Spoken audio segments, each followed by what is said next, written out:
বেলাল চোখের পানি ছেড়ে কান্দে রে, এমন চোখের পানি ছেড়ে কান্দে রে, ডাকতে বলে রব্বে কারীম, জীবনের পরোয়া করি না, জীবনের কোনো মায়া করি না রে আল্লাহ। ও মায়া তারে নির্যাতন করা শুরু করলো। এমন বাবারে মুসলমান মারতে মারতে জমিনের মধ্যে লুটায় ফেলেছে। ওরে মুসলমান তেজি গুড়ার পিছে বান্ধিয়া বেলালকে টানা হলো। উত্তপ্ত পাথরের মধ্যে মুসলমান টানিয়া গেছে, বেলালের গায়ের গোস্ত চামড়াগুলো করে মুসলমান ও যুবক চামড়াগুলো ছুলে যায় রে, তবু বেলালের জবান থেকে হাতের শব্দ বাইর হয়। বেলালকে মারতে মারতে নিজেই যখন মুসলমান কষ্ট পাইয়া ক্ষান্ত হয়ে বললেন, তোমরা শোনো গোলামেরা শোনো, বেলালের হাতে পায়ে রশি দিয়ে বাঁধো, বাঁধিয়া উত্তপ্ত গরম বালুর উপরে শুয়ে রাখো, বিশাল আকারের পাথর কানা বুকের মধ্যে চাপা দিয়ে রাখো। যতক্ষণ পর্যন্ত বেলাল কালেমার মালা না বলে ততক্ষণ পর্যন্ত বেলালকে ছাড়বে না। বেলাল যদি কালেমা ছেড়ে দেয়, বেলালের বুকের উপর থেকে পাথরটা উঠায় দিবা, বেলালের হাতে পায়ের মধ্যে শিকল বন্দি করে রে। ও নবীর আশিকের দলেরা, দিলের কান্না দিয়ে শোন, বেলালের হাতের মধ্যে রশি দিয়া, পায়ের মধ্যে রশি দিয়া বেলালকে মরুভূমি প্রান্তরে ফেলে রাখছে। বেলালের জবান দিয়ে শুধু হাত শব্দ হয় রে, তবু বেলালের জবান থেকে কালেমা সরাতে পারে নাই রে। ওদিকে মুসলমান হযরত আবু বকর সিদ্দিক রাদিয়াল্লাহু তাআলা ব্যবসার কাজে এসেছিলেন। খবর শুনতে পাইলেন, বলে তুমি কে গো? আমি নবীর সাহাবী আবু বকর। বলে ভাই আবু বকর রে, তুমি মুসলমান শোনো, ওরে আমরা ইহুদি সম্পর্কে কি বলবো? ওই না ওই এলাকার মধ্যে ও মুসলমান শুনে নাও, ওই মক্কার জমিনে এমন একজন আশিকে রাসূলের আগমন ঘটেছে, নাম তার বেলাল। ওই রাবার একমাত্র কলিজার টুকরার সন্তান। ও ভাই আবু বকর রে, কালেমা পড়ার কারণে উমাইয়া তার যে জন্তুটা দিছে রে, ওই বেলালকে উত্তপ্ত বালুর উপর দিয়ে টানা হিচড়া করেছে। ওই বেলালের গায়ের চামড়াগুলো ছিঁড়ে ছিঁড়ে গেছে রে।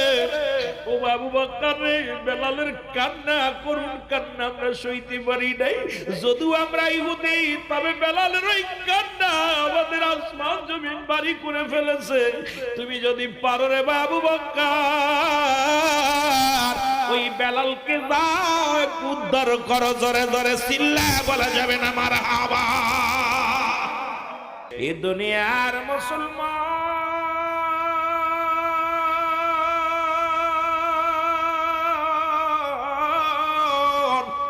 বেলাল দে বাবারে ডাকতে বলে, বাবা তোমার মালিক কে গো?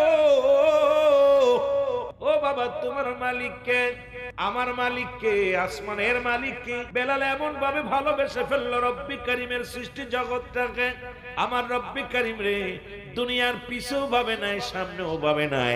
এমন প্রেমের রশির মধ্যে বেলাল রাদিয়াল্লাহু তাআলা পড়ে গেলেন। শুধু মুসলমান জবানে জবলেন লা ইলাহা, নাই কোনো ইলাহ ইল্লাল্লাহু একাল্লা ছাড়া এই পৃথিবীর মধ্যে রব্বি কারীম ছাড়া কোনো সৃষ্টিকর্তা নাই। আসমান জমিনের মালিক আমার আল্লাহ, জমিনের মালিক আমার আল্লাহ, এই পৃথিবীর মালিক আমার আল্লাহ। ও দুনিয়ার যুবকেরা শোনো গো, এই দুনিয়ার মধ্যে একমাত্র রব্বি কারীমের গোলাম। হযরত বেলাল বলে, বাবা এই আসমান কে তোমারে বাঁচায়, কে তোমারে খাওয়ায়, কে তোমারে পড়ায়? তোমার রব কে গো বাবা?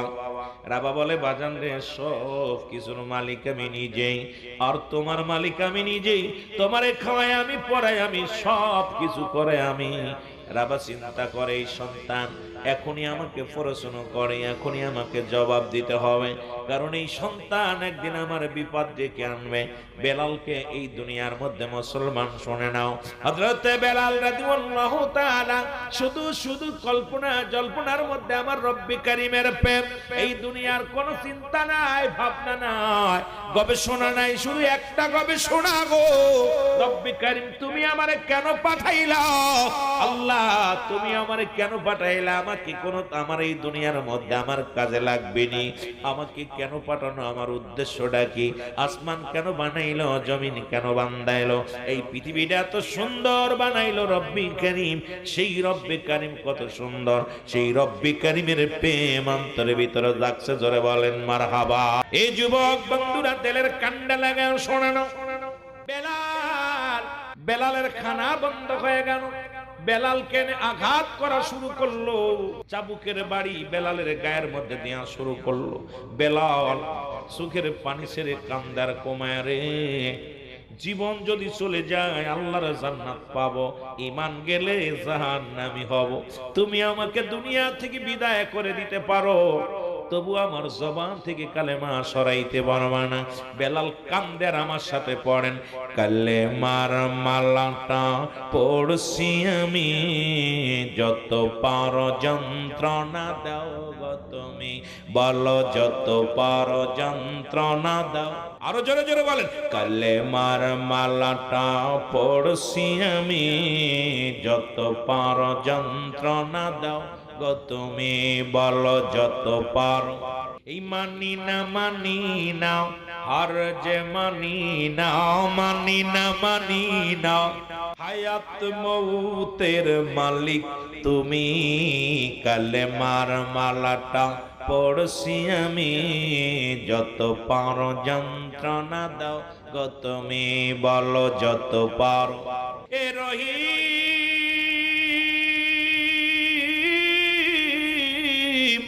এ রহমান, আমার জীবনের মালিক তুমি, বলো আমার জীবনের। আরো জোরে, এ রহিম এ রহমান, আমার জীবনের মালিক তুমি, বলো আমার। এই কালেমার মালাটা পড়ছি আমি, যত পারো যন্ত্রণা দাও গো তুমি, বলো যত পারো। করি না ভয় করিব জয়, করি না ভয় করিব জয়, মোর নবীজি আছে কিসের টেনশন, আর কবরে আমার, কবরে আমার। এই কালেমার মালাটা পড়ছি আমি, যত পারো যন্ত্রণা দাও গো তুমি, বলো যত পারো। এ রহিম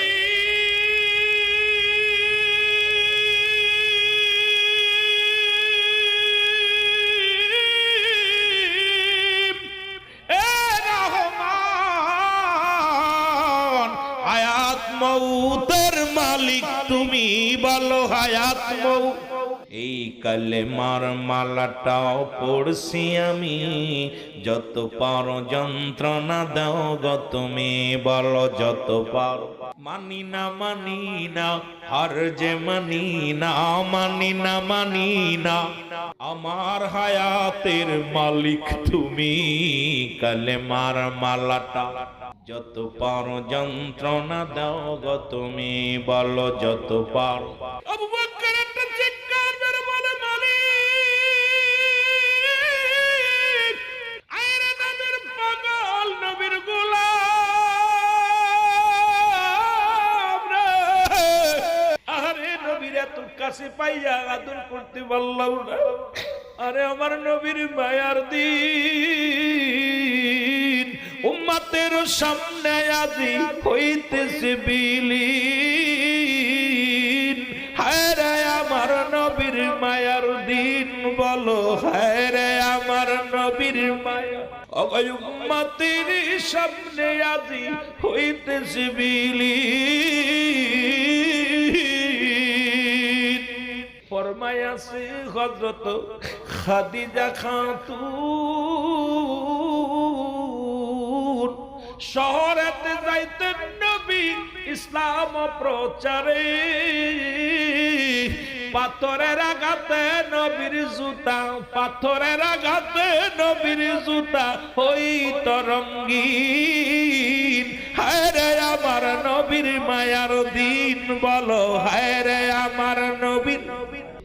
উম্মতের সামনে আজি এই দুনিয়ার মুসলমান হযরত বেলালের কাছ থেকে ছুটে গেলেন, ও উমায়ের কাছে যায়, উমায়ের ডাক দেবে হযরত আবু বকর, যে বলে উমায়ের, জানি তুমি একটা জ্ঞানী মানুষ, জানি তুমি এলাকার বড় বাদশা, এলাকার মহল্লার বড় একজন জ্ঞানী মানুষ, দেখি তোমার মতো বোকা পৃথিবীর মধ্যে নাই।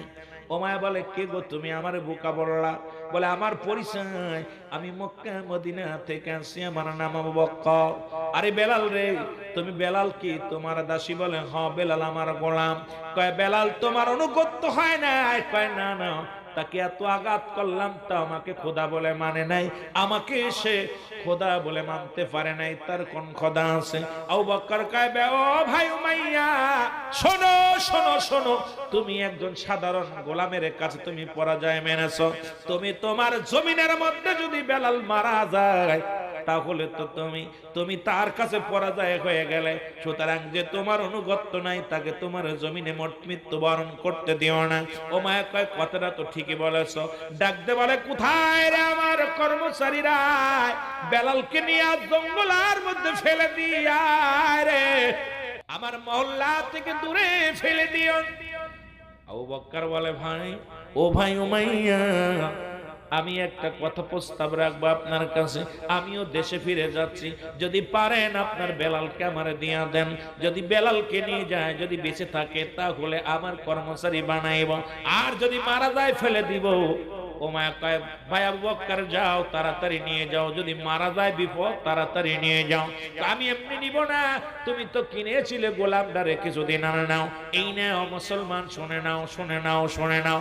এবার কিছু দিনার দিয়ে দিলেন, দিয়া আবু বকর সিদ্দিক রাদিয়াল্লাহু তাআলা উনি হযরত বেলালকে কড়াই করিয়া যায়, দৌড়াইয়া যায়, হাতের রশি খুলে দিলেন। হাতের রশি যা খুলে দিয়ে, পায়ের রশি খুলে দিয়ে যখন পাথরটা সরাইছে, সঙ্গে সঙ্গে আওয়াজ দিয়ে বাইর হয়, লা ইলাহা মুহাম্মাদুর রাসূলুল্লাহ। জোরে জোরে চিল্লায় বলেন সাল্লাল্লাহু আলাইহি ওয়াসাল্লাম। আবু বকর কাঁধে করিয়া বেলালকে ধরিয়া ধরিয়া নিয়ে গেলেন আমার নবীর কদমের মধ্যে। রাসূলুল্লাহ বসে আছে হুজরার মধ্যে, নবীজির কদমে আবু বকর দে বলে, ইয়া রাসূলুল্লাহ, ইয়া হাবিবাল্লাহ, এমন একজন গোলামকে আপনার কদমে আনছি নবী গো,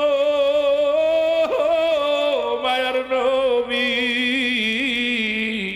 আমার নবী বলে, আবু বকর রে, কাকে আনছো? বলি, ইয়া রাসূলুল্লাহ, ইয়া হাবিবাল্লাহ, আমি একজন গোলামকে আপনার কদমের মধ্যে আনছি। নবী গো, আপনাকে এত ভালোবাসে, আমার রব্বে কারীমকে এত ভালোবাসে নবী গো, জীবনের মায়া করে না। যার উপর এত নির্যাতন হয়েছে নবী গো, যার উপর এত কষ্ট দিয়েছে, আমার নবী কানো আমার কদমের মধ্যে নিয়ে আসো। রাসূলুল্লাহর কদমের মধ্যে পড়ে বেলাল হাউমা করে কান্দার বলে, নবী গো, আমার জীবন ধন্য, আমার জীবন ধন্য, আমার মরণেও কোনো কষ্ট নাই, আমার জীবনে আর কোনো কষ্ট নাই, কারণ এই চেহারা মুবারক দেখার জন্য আমি গোলাম পাগল হয়ে গেছিলাম। ইয়া রাসূলুল্লাহ, ইয়া হাবিবাল্লাহ, জীবনে আমি রব্বে কারীমকে দেখি না, আমি আপনাকে জীবনে দেখি না। ইয়া রাসূলুল্লাহ, ইয়া হাবিবাল্লাহ, আপনার এই প্রেমের মালা আমি বেলাল গলায় পরেছিলাম রে,